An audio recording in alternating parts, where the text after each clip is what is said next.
Hi there, and welcome back to the FFS podcast. I'm your host, Praddy, once again. This is episode 9, part 1 of the MWS series.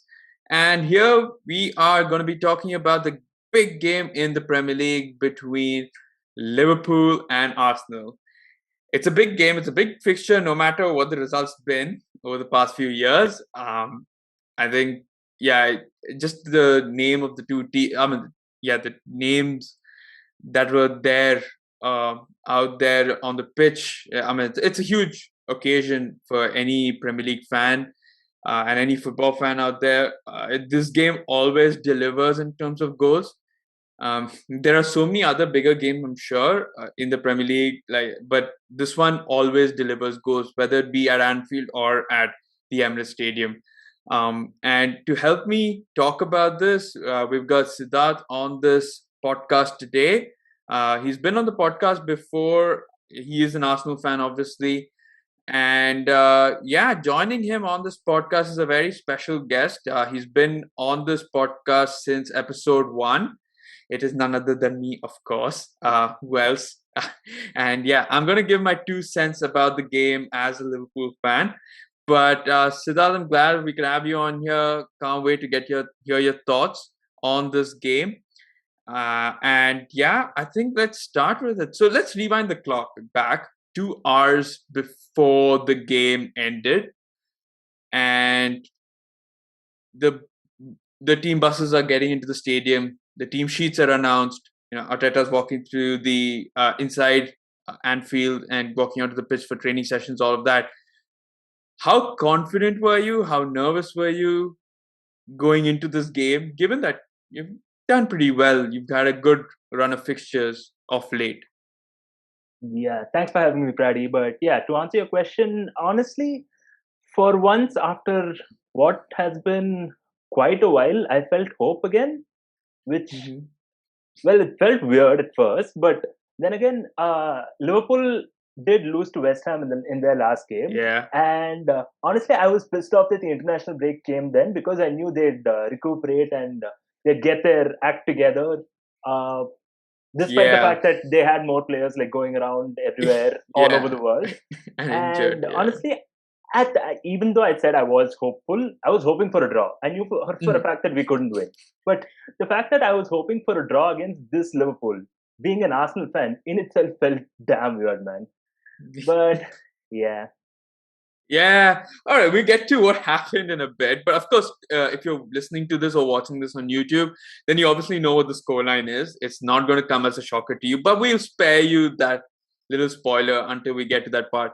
But you're right. I mean, I think West Ham, I know it was a pretty poor performance from us. Obviously, some contentious decisions in that game, but we lost that game. And you're right. I think if it wasn't for the international break, maybe having an Arsenal coming to Anfield, where we technically haven't been at our best in the past year, we've generally done better away than at home, which is weird. But it was better that we had the international breaks in that sense, in what you said. But at the same time, I felt like with the international break and us, we always have some injury concern or the other. And I think it was Andy Robertson with a hamstring or something, and then Jordan Henderson got injured. And so, I mean, I hate the international break for that, but it did, like you said, give us some respite for the Arsenal game. It's not been a very good hunting ground for you guys, though.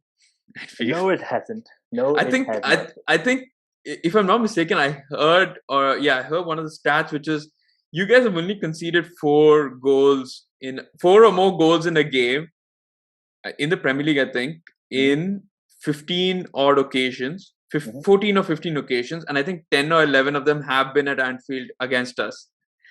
I didn't know that fact, but that doesn't surprise me. That just feels right. That feels like a law of the universe at this point. Yeah. I think a couple of years there's been 3, but this is. Just the respite. Just 3. Just 3. That's fun. Let's not hurt their feelings too much. Just score 3. Exactly. But all right. So the first half happened. I was watching it at a pub, and I mean, I don't know what you. Okay, let's get your thoughts on this. So, okay, before that, let's get your thoughts on the team sheet. Any sort of surprises there? On the Arsenal side, not really. The only thing that I was a little surprised was knowing that Tierney was fit and starting Nuno Tavares, but I got the reasoning for it at the start at least to reward him for the good performances that he's had. So because, like I said, despite the fact that we had relatively easier fixtures, we had been playing good football. And our wingbacks on both sides, both Nuno Tavares and Tomiyasu, were playing really well. So it made sense to reward Nuno for his performance. But then again, by the end, we realized what he still needs to learn and what Tierney can bring to this team. So going for surprises, maybe that was the only surprise that I had from the team sheet. Right. And yeah, I guess for me, I suppose like having Thiago, Fabinho, and Ox there, I guess it wouldn't be my preferred midfield three, but I guess with, like I said, with the injuries and all of that, there we only had them three, I suppose, there to play. But then again, that's not a bad three to That's have. not, that's not. Yeah. Ox was having the game of his life, maybe not the game of his life, but definitely a better game in a Liverpool shirt. I think for the first 30 minutes, and we get to that. I think for the first 30 minutes, he was probably the most liveliest player in our like the most lively player in our team, or the liveliest player in our team, because I think he was so crucial in terms of breaking up the pressing, breaking up play, and then higher up the pitch, and then obviously did some defensive duties like mad. I think, but let's talk about your response, because, like I said, I was watching at the pub, and the first 30 odd minutes, it felt like, yes, we had possession like you would expect at Anfield, but no clear cut chances. We squandered a lot.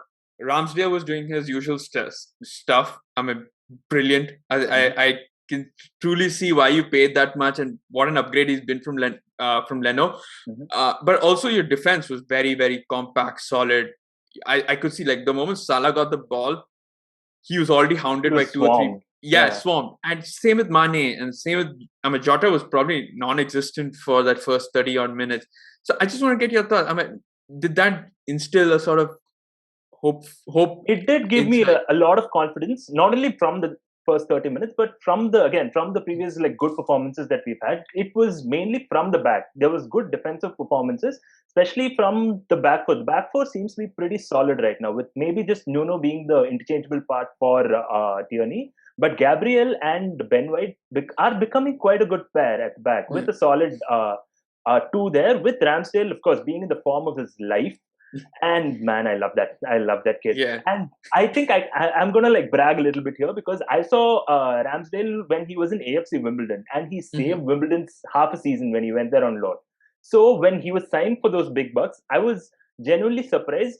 But for the other way around, I thought he was too good of a second choice keeper to be had in Arsenal. But turns out he's replaced Leno, and I'm happy for it. But coming back, that defensive performance did give me a lot of confidence. Especially in how solid they were and how they were trying to build from the back. Like, we've seen calamitous Arsenal building from the back performances. And the fact that they were able to like let's get to calamities a bit later, but they were able to build from the back and try to be more, have a cohesive plan, which in itself has been a surprise and has been coming for a long time. You actually managed to get past. I think, yes, you try to play off from the back. Playing out of the back against us, not the best option. Agreed. But you actually managed to get past our press by hoofing it up. And then, of course, you did have a few chances with Lacazette and Aubameyang causing a few chances there, a couple of offside chances there. But I think, you still started to show intent there, that even if we were pressing, you could beat the press by direct route one football, which has worked before. Which is why we sometimes struggle against like a Burnley or a West Ham or something like that. Direct ball pass, beating the press, and then they're on it. We've got only two people in back at the back, because the fullbacks are right up there. Yep. So you guys, for the first 30 minutes, like, I was a little worried. I wasn't that worried, because I think we still had a lot of possession. But I was just a little skeptical, because you had hit us on the counter, and I'm like, that's where you could hurt us like a lot. But again, we were defensively quite. I mean, Fabinho just swept up any ball that came that way.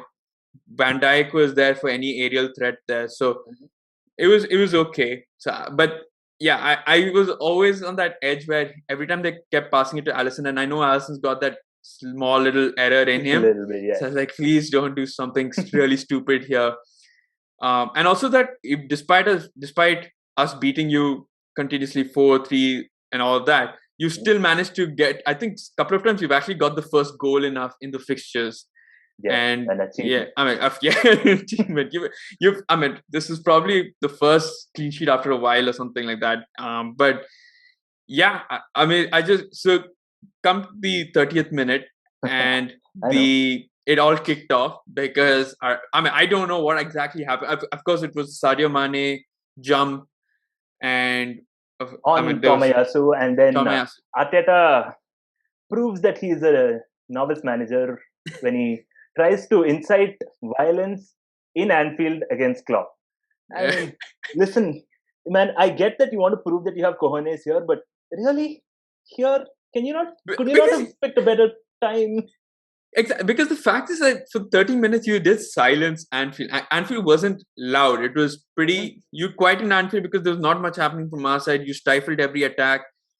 You had a couple of attacks yourself, so people are like getting a little agitated from the Liverpool fan base. But that happened, and like the crowd was a visible shift. Yeah, from 0 to 100, the crowd went mad, and yeah, I mean, okay, but that argument, why? And did you think it was necessary? Well, necessary. Obviously not. It riled you all up and it essentially got you back into the game. But then again, I guess that is who Arteta is. Like, he has to learn, but that's essentially the same as Conte celebrating with the crowd when he's like full on in his element. Like, that is who Arteta seems to be. But again, that comes to a point of when you want to show it and when you can use it for your team instead of essentially inciting a whole stadium against you. Like, I understand that you have a problem there. In fact, when Klopp talked about it after the interview, he was saying the entire Arsenal bench had a problem with it. And Klopp was like, okay, what do you want? And that put them off. So it was a bit of Klopp just needling them a bit because he knew he'd get a reaction. Because he had already seen Arteta essentially jumping around like a madman for like 10 minutes, shouting about the same thing. I'm like, okay, we get it. Can you keep it down and like direct your team direct this energy into your play? Yeah, actually, when it happened, I thought it was one of our staff, our other staff, or the coaches who actually started. Like if you remember in 2020 when we were playing behind closed doors when we won the Premier League, the same thing happened with Frank Lampard and Klopp. Oh yeah, I remember that. Yeah, and at that point, it was one of our staff who actually said something, and then Lampard heard that. And this time, I was actually surprised that Klopp himself got involved, and it actually took a lot of coaches to pull both of them back because it was just going mad. But yeah, I think as dumb as that whole thing was, yeah, there's a little tiny bit of me is like, I'm just glad there's someone who's in the manager seat who cares. Yeah, because I get it. I get why you're getting mad because at least you care. It's fine. I get that it's a stupid thing that you've done, but it's okay. It's like, okay, fine. You're a child. You'll learn. As like after a point of time, I'm like, okay, fine. You'll learn. You're just this is your first managerial roundabout. True. I mean, you could. I guess that sort of reaction could work both ways. One is it did what it did, or the other way is that Arsenal fans, the Arsenal team gets a little more pumped up. Which is what Klopp is a master at when he's at the Kop. Rather when he's like directing his energy towards the Kop. Because I've seen on more than one occasion when he felt that the crowd wasn't like, he does his chest beating, he pulls the crowd up. He makes the crowd an active part of the game. Which is why I found last year's Liverpool, despite, again, you had other problems in your little team as well. But the fact that you didn't have Anfield with you, it was very visibly evident in the games in last season. No, that's true. But okay, post that, we've created two glorious chances, which Ramsdale, for the life of me, I don't know how he saved him. The Salah one, and I think there was a Trent, or it was also, there was another one, which is Mane, I think. Mane, essentially he fought the ball like this way and that way. I'm like, How do you anticipate that? I'm like, wow. Yeah, it's mad. But yeah, despite all of that, I was like, okay, the antes turned up. Mm-hmm. The first goal goes in, and What a reach of a cross from Trent, man. Like I yeah. get that I'm supposed to be mad here, but what a cross! It's like it was the perfect area to put it between Gabriel and Tomiyasu, and Mane comes in. It's like, yeah, I'm supposed to be here. Of course, I'm going to be here. Where else am I going to And be? I mean, it's a good enough header because we know if he had headed it probably straight up, Ramsdale would have saved that. Like, Right. I know Ramsdale would have saved it. So he had to head it down and sort of get that direction away or turn it away. So that happens. You end first half 1-0 down. What did Arteta say that in the second half you've come out and you've turned up like the old Arsenal? Ah, man. See that again. That's just the Arsenal that we are. We have at least one or two calamitous mistakes in every game. Even in the games that we did win against both Aston Villa and Leicester, we had one calamitous mistake where I remember Ramsdale essentially running out of his penalty box for no reason, and then what's his name, Josh King putting it into the side. Because this Arsenal side, I guess you can put it down to inexperience and the young age that they are, that they don't have the experience, and it could also be a bit of it is starting to become the Arsenal DNA, which is a sad thing to say, but I hope we do grow out of it. Because I almost come to expect it, and it's especially I come to expect it right after the second half starts and right at the end of the second half. Especially when we're like after the 80th or 85th minute, if we concede one goal, it's almost certain we'll concede a second. Like every side in the league knows that we have a soft underbelly there. So this Nuno thing, this Nuno mistake that happened. So is this something that he needs to learn? Do you think? Like what's it down to? Is it inexperience in the Premier League? Because it was such a careless thing. You pass it back. I mean, you're getting pressed. Fair enough. Hoof it up, but you pass it back to a very alert Jota who was like, I'll take this. Thank you very much. This is the best chance I'm going to get all year. Yeah. And he did essentially a tribute to Firmino there, where he just sat everyone down and then he's like, open goal. Yeah, but like I said, it has to be something that he learns. But more importantly, if it was a Tierney there, or rather, if it was a Tierney as of now there, he wouldn't have done the same mistake. He would have had the good sense to hoof it up. And a Tierney of maybe like last year or the year and a half, when Arteta was drilling into the team, like, no, we must pass back. Hoofing it up is not even an option, because we saw the number of mistakes that we had when we passed it out from the back. It almost seems like Arteta wants you, even if you do make a mistake, pass it out from the back, which I'm not sure how sane that is, considering the fact that there is going to be a mistake here or there. But if, again, this comes as a high risk, high reward kind of thing, where if it comes out and you have like 3 or 4 players off the ball and you can hoof it up, and then it'll be like 4 against 4. If that works out, it's fine. But if these mistakes are going to be the result of that working out, I hope it works out more often than the mistakes happen. Because it's essentially like a rondo exercise, right? Especially with a pressing team like us, you're going to have everyone jumping at you. And if you're going to start playing out from the back, you need to make sure it goes fast and you beat the press that way. Because the slower you do it, the faster we're going to get you. The easier it's going to be for you to press and get the ball. That has to come from experience, man. Both experience for the players to play in the system and experience for the coach to realize when it's not working and have a plan B. Yeah. I think it works both ways. No, that's true. So the second goal goes in, and the third and the fourth take a while, but they happen. I don't think Arsenal put up too many chances. I think we've had chance from Aubameyang, I think, and the Partey shot.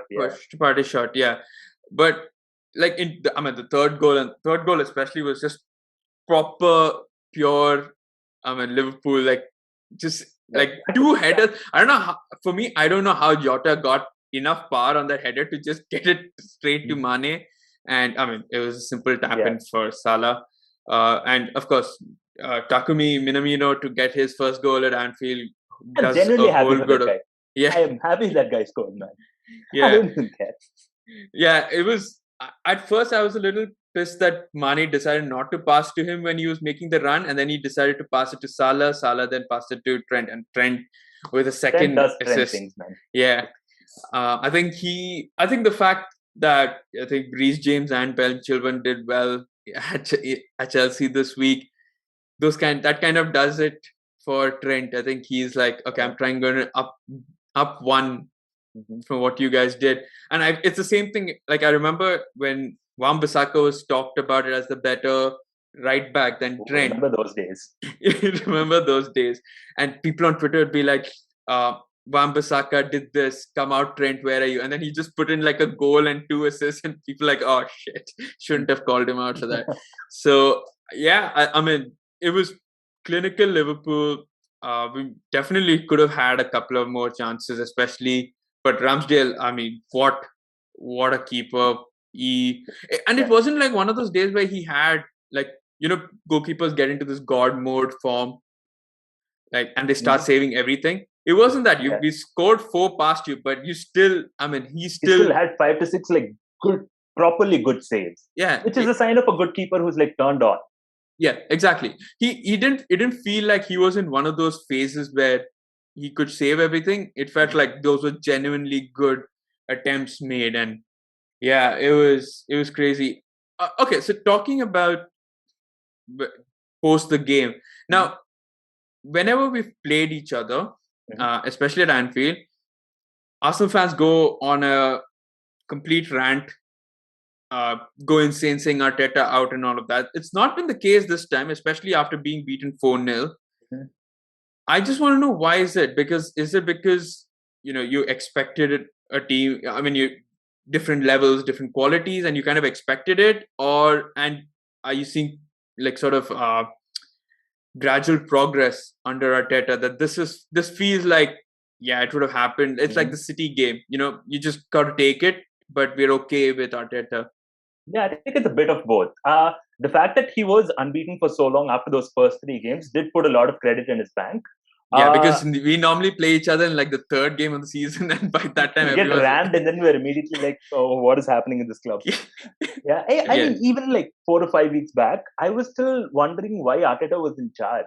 Like, it was Arsenal fans always go on extremes, man, because we either like we love whoever's here, or we absolutely hate them and we want to get them out. But to his credit, Arteta has seems to have like built a proper system that he wants to play. Whether that's appropriate for every game is another issue entirely. But the fact that there seems to be some coherent system that he wants to play, and I guess that also comes from the fact that we don't have Europe. As much as it pains to not be in Europe, he has that time to build something on the training field. And if you see the number of set piece goals that we've scored, it doesn't happen. It hasn't happened in a while. To see proper corners being taken where players are going in, players are blocking each other, blocking the opponents. It clearly shows us that there is a plan in place, and Arteta at least knows what he's doing to an extent. Now, why I say to an extent is the reason why we lost 4-0. Now, granted, 3 of those 4 goals we couldn't have done. No one in this league could have done anything over those 3 goals. But the fact that there was one calamitous goal, and the fact that our attack, despite the fact that we have Aubameyang and Lacazette finally playing together, which is how it should be, the both of them together seem to be one good striker. Which, honestly, like, can't we do more? I really wish Aubameyang would have his proper, like, the amazing form where he was essentially single-handedly saving Arsenal form back. But I don't know when we'll get that back. And it's an issue that Unai Emery had as well, where he often chose one over the other rather than playing 2. And us fans were like, "Wow, you've got 2 really good strikers. Why don't you play both?" But maybe it's something that he's seen on the training pitch. Something that no, but I just feel like maybe that's something that they should look at, because it clearly is not the best of sort of strike partnerships. But it seems to be the best that we have at this point. Yeah. And considering that both Bukayo Saka and Emil Smith-Rowe are like playing the best football of their life, they're still young kids. And you need at least a bit of experience there. And I really hope that Nicola Pepe would roar on and be a bit more of that experience with the amount of skill that he has. But it seems that Arteta is trusting these 2 kids more than, say, Pepe and Odegaard, and with both of them coming off the bench and providing supporting roles. I guess this side, as it is, seems to be the best 11 that we have. I just hope that in front of goal, we were more potent, is all, because the supply seems to be coming in. True. And prior to this game, had you won this game, you'd have been ahead of us, which is quite a statement in and of itself. So I just want to know, how much confidence is that? Because how much confidence is it that you're able to manage, you're able to beat the lower to mid-table teams, which is something that you really need to do. Like you can lose to the bigger teams, but it's, winning the league or at least making sure you get to top four, because there are more mid-table to lower table teams than there are top 6.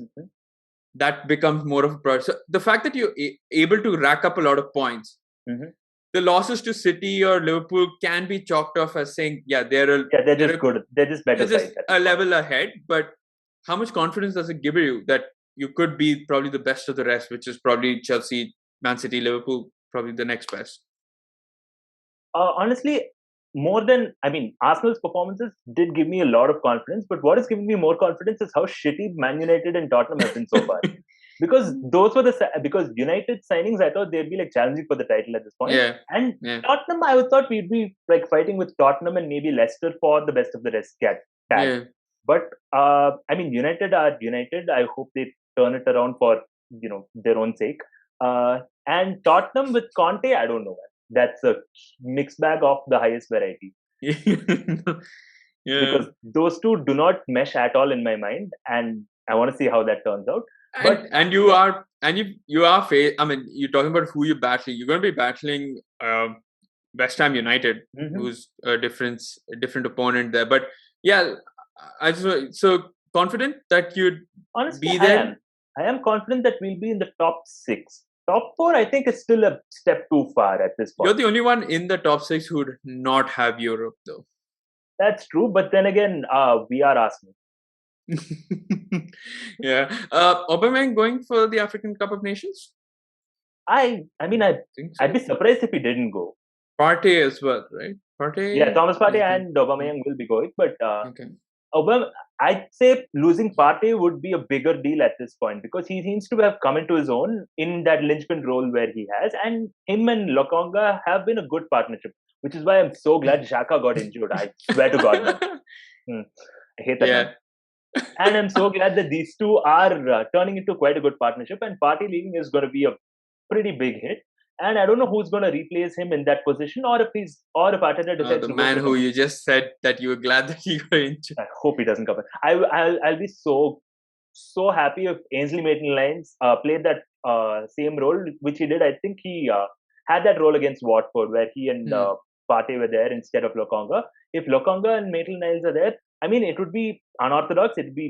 I'm pretty sure there'd be more mistakes there. I'd take that over Xhaka, man. Xhaka is such an unpredictable nightmare of a player to have in your team. Yeah, no, that's true. But I think for us as well, it was good to get back to winning ways, especially at home. That West Ham loss, I don't think it would have hurt us too much. Of course, it hurts us because we were keeping or following Chelsea with quite closely. With the top. And so that loss was a little bit of blow. But the fact that it was 3-2, some contentious decisions, could have gone either way. It was still okay. But hopefully I think this December period for us is going to be really, really key, because January we are without Mane and Salah. No, Matip's not good. Matip's anyway going to be here. He doesn't play for Cameroon anymore. I think those two main focus will be there. Those two going is going to be massive for y'all. Luckily, we've got Jota, we've got Firmino back and all of that, but you still don't want to have those two out for too long. I think that we're going to be missing them for at least 4 games or so. So, it's up for Minamino and Ox and all these people to start chipping in from midfield and the forward. But it's going to be interesting. I'm pretty sure once we get to the Emirates, it's going to be even more so. I think there's definitely going to be goals. Like I said, man, this game always delivers in terms of goal. I can't remember the last time there was a 0-0 draw. I remember there was 1-1. I remember a few years ago, maybe in 2017 or something. But and I remember the 4-4 with Arshavin, man. What a game. My God. We've had some really key games, even though I know this was early Klopp years with the 4-3 at Emirates, but we thrashed you 4-1, and then we kind of that was our defense back then. But I think since then we had the 3-3 as well at Emirates. But it's been crazy. So I can't wait to see what happens at the Emirates. It's certainly going to be interesting. I think Arsenal's also has had success against us in recent times as well. Mm-hmm. So anything goes. We don't know. I don't know when the game is, but it depends on what our sides look like back then. But until then, thanks Siddharth for coming onto this podcast, giving your thoughts on this game. It's a pleasure having you on here. Commiserations for this loss, but hopefully you can pick yourselves up and start fighting once again. You've already proven that you can beat some of the lower teams and the mid-table teams, but hopefully once you get like to the Chelsea's and all that, probably do a little more better over time. But yeah. Trust the process. Trust the process. That's the Arsenal motto. No longer carry on, you Gunners. So thanks Siddharth, and like I said, can't wait to have you back here for the return leg fixture. Get your thoughts on whatever happens then. But until then, thank you, and hope you had fun here. Thank you for having me. Awesome. And thank you to those of you listening to this. This is part 1 of episode 9. So we'll obviously have a part 2, which will be a separate episode. But I guess that's about it. If you're listening to this on the audio podcast, then please do check out our previous episodes, whether it be the MWF or the FFS series. It's there on several different broadcast platforms like Apple Podcasts, Google Podcasts, Spotify, Amazon Music, all of that. It's all there. You can go check that out. You can also check out the video version, which is available for members or patrons of the podcast. Go check out our Patreon page. It's in the description. There are different tiers with different memberships. The video is actually available to all members. So whether if you're in the lowest tier or the highest tier, you get access to all of that. The higher up you go in the membership, you get early access, bonus content, bonus episodes, all of that, veto power, all of that. So go check it out. Helps the podcast financially as well, get better equipment, all of that stuff. And yeah, I'll catch you all on part 2, which will be the next episode after this. So that's about it for part 1. I'm your host, Praddy. Once again, you stay safe and see you.